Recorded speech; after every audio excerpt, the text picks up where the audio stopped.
You may proceed. May it please the Court. Ronald Latham for the Department of Children and Families.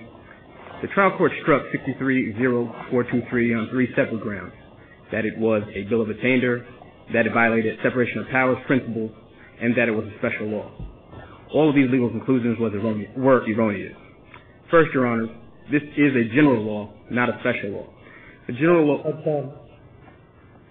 It becomes, just because the legislature enacted it as a general law doesn't make it so. If it's, in fact, a special law, it will be considered a special law. It does discriminate against gays and lesbians, correct? And it does single them out, correct? What the law does do is identifies from the department's perspective, it articulates eligibility standards and who may be eligible or who is prohibited from adopting in the state. That is within the purview of the legislature as its role in enacting the adoption statute and as in its role as the department of regulating who should be eligible for adoption of children. A special law is one relating to or designed to operate upon particular persons or things. So we know that that's the case here, or that purports to operate upon classified persons or things, and classification is not permissible. So you would have to show why this classification is permissible. There's several answers to that, Your Honor. First, when we're discussing classifications, and has been referenced either by the trial court or by the appellees, in each instance, where we're actually, all these cases that have been cited deal with parimutuel facilities, horse racing facilities, hospitals, areas of limited geographic concern, particular identity. I told you that this does not have a geographic concern. I'm not concerned about geography, I'm concerned about persons. Mm-hmm. What do you say justifies the classification of these people that would be a permissible reason for the legislature to single them out? That is a function of the legislature's responsibility and... My understanding of the law is that the difference between the general law and a special law is whether it operates uniformly through the state, no question it does in this case, whether it uniformly treats a particular group of persons, which it does. And then the third element is whether you can say that it's rationally related. And I think that's the issue that you really need to address in this case, which is if you're allowed to have a classification as long as it's used uniformly throughout the state, if you can prove or determine that it was rationally related to the purpose of the statute. So let's address the rational relationship. Your Honor, certainly.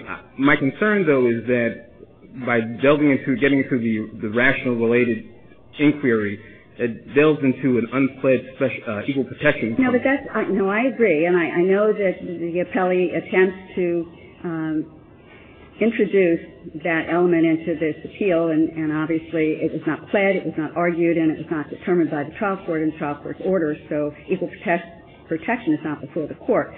But it is before the court in determining whether or not it's a special law or a general law as to whether or not this measure is rationally related to the purpose or the objective of the statute. So it does need to be addressed in determining whether or not it's a special law. Two answers to that, Your Honor. I'm not trying to avoid your question. There's been no suggestion, and the special law inquiry has never been used to as a vehicle to challenge a statute on the grounds that it's discriminatory. So the concern, what their underlying claim was that this is a special law pertaining to adoption. Special laws, as have been described and discussed, relate to a very specific or narrow area of concern. There are certain notifications. Why does it have to be narrow? I mean, we have language from the Supreme Court, the Department of Business Regulation versus Classic Mile, that says, quote, a statutory classification scheme must bear a reasonable relationship to the purpose of the statute in order for the statute to constitute a valid general law. So, again, Judge Rothenberg's question is, what is the reasonable relationship to the purpose of the statute that you proffer in order to constitute a general law? It's a simple question. Right. Your Honor, the legislature, as the legislative history statements made on the Senate floor were with regards to what the legislature perceived to be the best interests of children in the state of Florida and the best environment for a child to be raised in. Two courts, the Lawson Court from the 11th Circuit and the Cox Court in the 2nd DCA, which was followed by the Florida Supreme Court, identified rationales underlying and supporting the state's right to articulate what it viewed as the best interest inquiry. So the answer to your question, as best as I understand it, is that the state has the right, through the department, has the right to articulate criteria and eligibility standards for adoption. From the state and legislature's perspective, this prohibition was consistent with the best interest inquiry. So, to the extent that we're not talking about equal protection, and to the extent that we're not allowing an unpled equal protection claim to be raised, the rational way... If the legislature wanted to prohibit blind people from adopting, you would defend that too, right? Because it's in the best interest of the children that be raised by people who can see. Or deaf people, it's in the best interest of children to be raised by people who can hear. Now, Your Honor, White people, because it's the best interest of the children to be raised by brown-eyed people. Your Honor, you may have, as you raised a series of examples, you may have a separate constitutional argument. Maybe you could raise a equal protection issue with regards to the variety of the litany of examples that you provide. But in this context, under these facts, this was, as has been discussed and has been hashed out by a variety of courts that have considered the same question, this was entirely consistent with the legislature's prerogative to articulate the best... You had a chance to establish on the record in this case that, in fact, gays and lesbians should not adopt because it's not in the best interest of the children.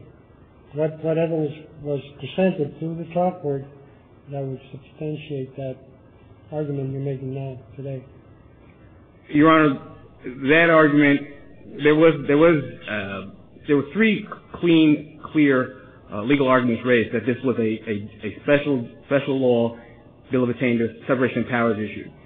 The issue of whether or not the underlying justification rationale for the legislature has been discussed in various other courts. This court has before the Gill litigation, which we anticipate will resolve many of the questions that are before the court right now.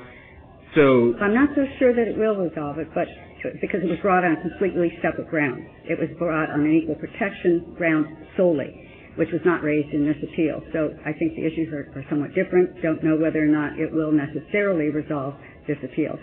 But perhaps because of time, maybe you should move on to one of the other two arguments. Okay. Very quickly, Bill of Attainder argument, we believe, is entirely without merit. Bill of Attainder, the threshold consideration is punishment. In this instance, what we have here is a state agency identifying, trying to act consistent with a statute providing about who is eligible to adopt and who is not. If you look at the legislative history in the case, isn't there an argument to be made that the measure is punitive in nature? I would disagree, Your Honor. This was a measure adopted, voted on overwhelmingly by both houses. Now, if you want, we don't judge legislative history solely by an intemperate statements made in newspapers or magazine articles, or even an intemperate statement made in the context of out of court before the press or what have you. If you look at the legislative history, you have a series of senators, and they have, I think, a Senator McClain, a Senator Barron. There are statements made to the effect that their primary concern is the interest of children, providing the best home environment for children. There is no sense that there is a punitive intent underlying the statute. Now there are, and there have been cited, and was included in the record was a series of articles and proponents at the time that can be fairly described as some strident language. but that's not how we determine legislative history. You can look at the selective services case, for example, from the Supreme Court from '84, where they some discussion of the underlying legislative history, and what they relied on was the floor statements from representatives and senators regarding the particular measure. So from the trial judge, we don't have to find that he was collecting all 3 grounds, just on one of them, correct? If we can find that he was collecting she was collecting any one of the 3 grounds, we can affirm, correct? If you're so inclined, Your Honor, you could rely. Right. If you were so inclined, there were three grounds, and if the court were so inclined to find one of them to be with merit, then perhaps. But I do want to, and finally, I do want to just talk briefly about the separation of powers issue. Again, reiterating what has been said already, the trial court has been carved, or a role has been carved for the trial court in the oversight of adoption proceedings. However, it is the legislature which establishes the parameters for adoption. There's certainly no inconsistency for allowing the legislature to establish what it perceives to be the criteria relevant to who is permitted to adopt. That is consistent with the separation of powers, and there is no infringement in the judiciary's role. I just want to touch back very briefly on the general law, special law issue, the questions this court has before it. Again, this is not pled as an equal protection claim, and so the underlying rational relationship isn't necessary to resolve that. Remember, can you address how the case was tried? The question I have is, when you look at the trial court's order, it's true that there's the discussion about special law versus general law, but then in that discussion, there is also a citation to the other case, the trial court decision in the equal protection case, and I think there's a parenthetical about that. Was the equal protection issue addressed under the heading of general law versus special law or otherwise? Your question is? Well, I noticed that that if I can find it here, in paragraph 9 of the order, it begins with a quote from the Doe case from the Keys, and it goes through the special law, bill of attainder, separation of powers discussion. That's a direct quote out of the trial court case in Monroe County.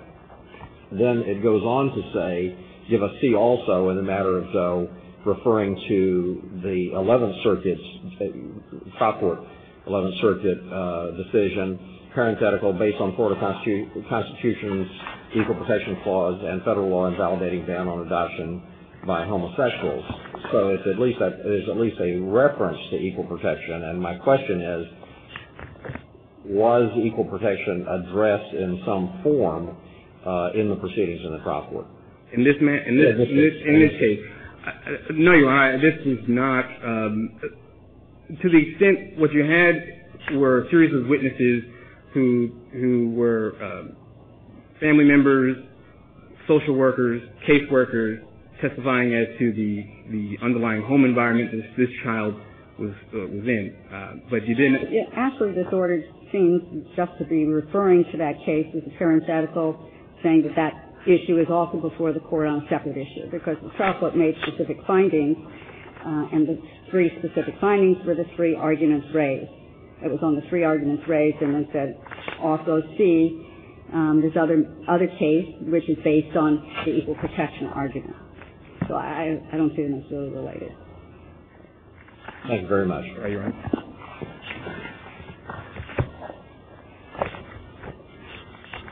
Good morning, Your Honors. Will you all be dividing your time or not? No. In fact, I was going to say that Ms. Camber from the Guardian Program and Ms. Alonzo from the National Center of Lesbian Rights, which have submitted an amicus, are ceding their time to me. Okay. I'd like to just cover, because of the gravity of time, just a few points. And before I do, I want to again say, Judge Cope, it's an honor to be here today. Thank you. We did not argue equal protection. This case was based on the Key West decision, which was decided and ruled upon before Judge Lederman's decision in the Gill case. And one of the 3 grounds is the special law argument, which is, unlike the Equal Protection Clause, a specific reference in the Constitution of the people of the state of Florida without having to turn to the federal law for assistance to adoption and restrictions on the ability to control who can adopt and who can't.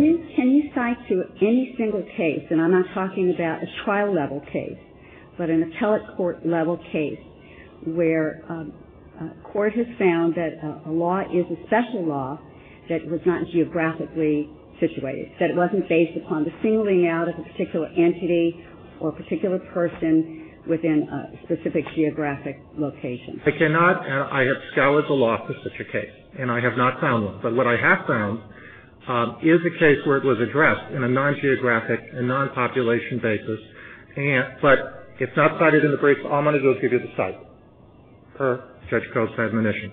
369 Southern 2nd, 922. And what's the name of the case? Catogas, C-A-T-O-G-A-S, Florida Supreme Court, 1979. It seems like that's the analysis for a special law versus a general law, and that's how it's always been applied. It looks to see whether or not the measure, the way it's been structured, would only apply to one entity or only one location, and that's what made it a special law, because it singled out a unique scenario instead of something that gets applied throughout the entire state. So I think it's a very novel and interesting argument, but I don't see any case law that's actually gone in the direction that you asked us. Well, in fact, there was a trial court case dealing with adoption where it was I know applied. there's lots of trial court cases out of there, but I'm asking if there are any appellate court cases that have gone in that direction. All right, but this would be an issue of first impression at an appellate level. As the court knows, and I'm going to just try and touch on the points that have come up, you're obviously very familiar with the record, so I'm going to skip over that. In the government's answer brief, they tell us that the Key West court refused to follow the law in the 2008 adoption case. The state chose not to appeal that case. Oh, we're not on that case. Let's talk about this case. Okay, this case though relied on that case. And in their brief, they say the Key West case was wrong, but they didn't appeal it. In fact, DCF gave that adoptive parent an adoption substitute. Now, last month, I filed a notice of supplemental authority. The Broward Circuit Court granted a gay adoption case, and as best we can tell, because yesterday was day 30, there was no appeal. The legal arguments, because what other courts did is not really relevant to the issue before us. The issue before us is whether the order that is before us was properly granted. Okay. This case is different from Gill in the following respect. This case involves a blood relative. Now, in Your Honor's opinion 2 weeks ago in the Cubin on Don case, you recognized the principle that there are certain relationships constitutionally that warrant protection. We're not talking about I think that you've conceded in your brief that the rational basis is the constitutional analysis that we apply to this particular case. This is not strict scrutiny, correct? No, it's not. We've never argued it's strict scrutiny. What we argue, in fact, if you look at the Supreme Court of Florida decisions on special law, it doesn't refer to rational basis. It refers to a law having to be reasonable, not arbitrary, and dealing with classifications of people or things based on something that, dealing in what those things have in common, bears a logical relationship to the ultimate statutory goal, which we argue, of course, in this case, it does not. Do you agree with the premise that it is not the department's obligation to provide a rational basis for the legislation? That it's actually your burden to show that there is no rational basis. Well, that's true, but once we make a prima facie showing, which was not the case in Cox. In Cox, there was virtually no evidentiary record, and the Second District held that since there had been no prima facie showing, the government didn't have to do anything to defend the statute. That's not what happened here. We put on expert testimony that there is no basis for this law in science or social analysis, and we put on witnesses about what an exemplary placement this is. We put on the government's own home study and their own caseworker, their own statements to show this is an exemplary home. I think that you have and then the burden shifted. The burden shifted to the government. At two different parameters. And I think that there is certainly ample evidence, there's undisputable evidence that these are good parents, it's a good home, it's a good environment, that these children are thriving, that it's a loving and very good home setting for these children. But there's also the other side of that coin, and is this in the best interest of the child? Not only is the parent or parents good parents in this particular case, and would be great long-term, life parents for these children, but also is it in the best interest of the children? And then I think, at least in terms of my review of the case law, it's then the obligation of the court to determine whether or not you can determine that there is any rational basis for singling out homosexuals who are against adoption. Well, if you look at it, is there any rational reason or any basis right. for this classification? I would argue, Your Honor, that when we put on the case we did, we established a prima facie case that this law did not satisfy that under either of the three theories in view of the legislative history, and the burden was then on the government. Then what did the government do? We know the government did nothing. They didn't put on a witness. They didn't put on a testimony. Contrast that with the guilt case that's pending before this court. Does that make sense? That you could sustain this law in view of this trial court record. Now, to me, the most logical approach to this case among the three theories is the concept of this being an irrebuttable or a conclusive presumption of unfitness. We know under established Florida case law, there are two components for an irrebuttable presumption in order to uphold it, or a presumption in order to uphold it. First, and we know this from a series of cases that are cited in the brief. First, there must be a rational connection between the fact, in this case, that the petitioner is gay, and the fact that because of that sexual orientation, the petitioner is unfit to adopt. We know that is false, based on the uncontradicted testimony in this case. From the premise that there is sufficient evidence in this record that this adopted parent would be a good parent to this children, or to the child. Right. Well, Not that the person is an unfit person, or that homosexuals in general are unfit to raise children, but is it in the best interest of the child to be raised in that environment? I think in the record, it's undisputed. In this record, it's undisputed. Expert testimony testified there's no rational connection between homosexuality and fitness to adopt. It's uncontradicted. Her status of an expert was not disputed. I think maybe I'm not making myself clear. Let's assume for the record, because I think it's amply supported from this record, that this parent or person who's now been allowed to adopt is a fit parent. Yes, ma'am. Now look at it from the other side of the coin. Is this in the best interest of the child to be raised in that environment? Well, yes, it is. And evidence was presented to that. I mean, the record is replete with evidence in the trial court. And the judge made a finding of fact that the government does not argue is clearly erroneous, that it is in the best interest of the child to be adopted by this woman. Now,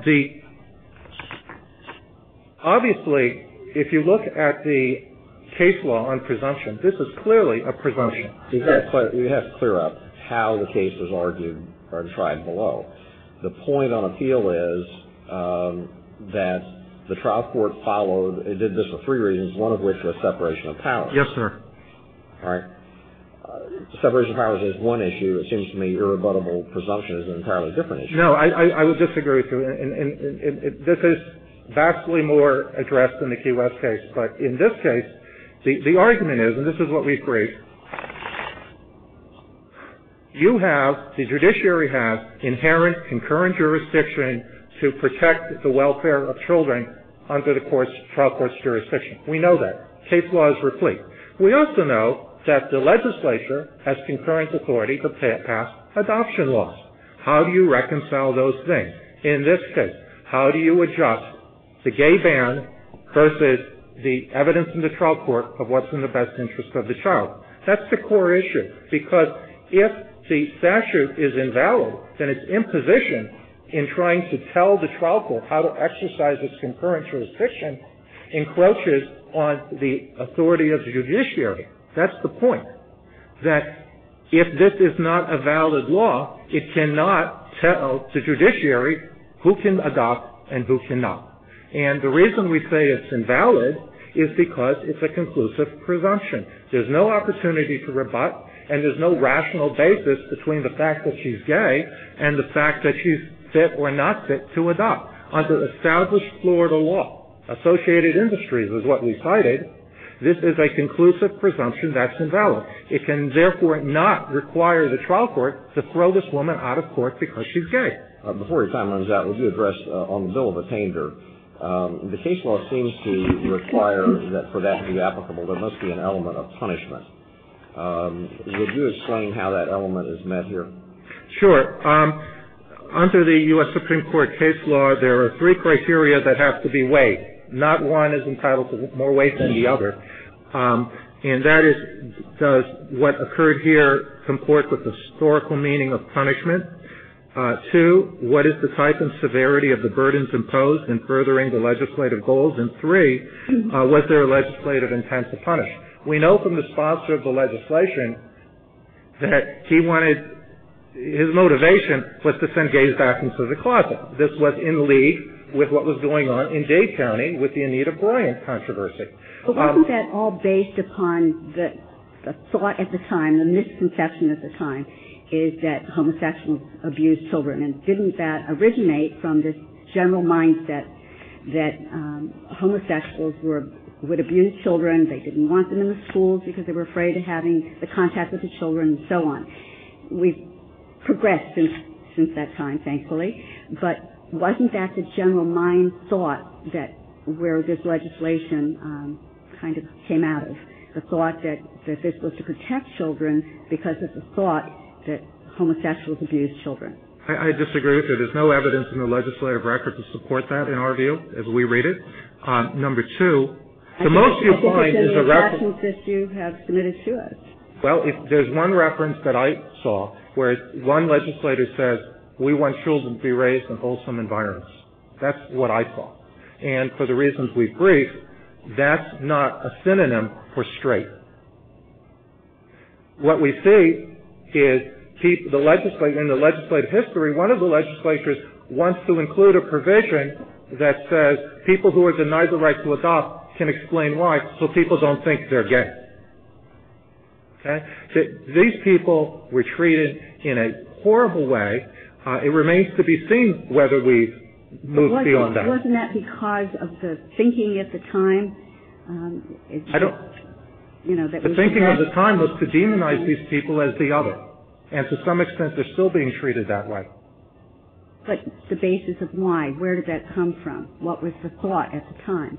I don't know. It's not reflected in what I can see in the legislative history. I think it's hate, animus against people who are not like us, be they blacks or Jews or Cubans or homosexuals. Now, one of the issues that I hope you raised... We have about 2 minutes left. Yes. One of the points you raised, one of the points the government raised I'd like to address is that this is not a readily ascertainable group. They make a big argument about that in their brief because that's one of the components of a bill of attainder. It's readily ascertainable because they have to fill out on the form and answer the question about whether or not they're homosexual. As soon as they do that, they're easily identifiable. Right. And in non-DCF cases, they have to, under 63, disclose whatever is material. You have to do so truthfully, or they're subject to penalty. Right, like in the Cummings case after the Civil War. Now, here is what the sponsor of this bill said to eliminate any argument that they're readily ascertainable. I want to read the quote, and which is also somewhat responsive to what you asked, Judge Rothenberg. Quote, I have no problem with knowing what a homosexual is. I have no problem. I don't need to look it up in the dictionary. The average person who every day is now reading in newspapers about the problem, turning on the television about the problem, they don't have to look it up in the dictionary to find out. The judge or whoever makes the decision on adoptions will not have to look in the dictionary. They will know. Close quote. Thank you. Thank you very much. A rebuttal, 2 minutes. Your Honor, several points to make. First, I just want to make clear again, what distinguishes the special law is also the fact that it must provide notice to the particular area affected. This is consistent with Article 3A10, also Florida Statute 11.0.2. Every special law has to provide notification to the area impacted or the area affected. Now, we're talking about this statute, and the suggestion is that this statute constitutes a special law. How would notification work? Every single county would have to be notified. Is there notification in this case? Before this legislation was passed, was there notification? This was passed as a general law. Was there notice? I mean, if there wasn't notice, I don't know why you're arguing that, because it's irrelevant. Okay, I'm sorry, Your Honor. I just wanted to highlight the point that this was the notion that this is a special law. Special law is something. You can have a special law if you provide notice. So if you didn't provide notice, then if we determine that this is a special law, then you're out of luck. Okay, Your Honor. Then finally, again, to touch upon what this law and what this court and courts have said what constitutes a general law is every person brought under the law is affected by it in a uniform fashion. That is simply what this statute accomplishes. It operates uniformly throughout the state. Operates on the persons who fall within the ambit of this statute are treated uniformly throughout the state. And that's all that is necessarily required under a general law analysis. And with that, Your Honor, we would simply ask that you reverse the trial court on all three grounds. Thank you. Thank you. Thank you very much.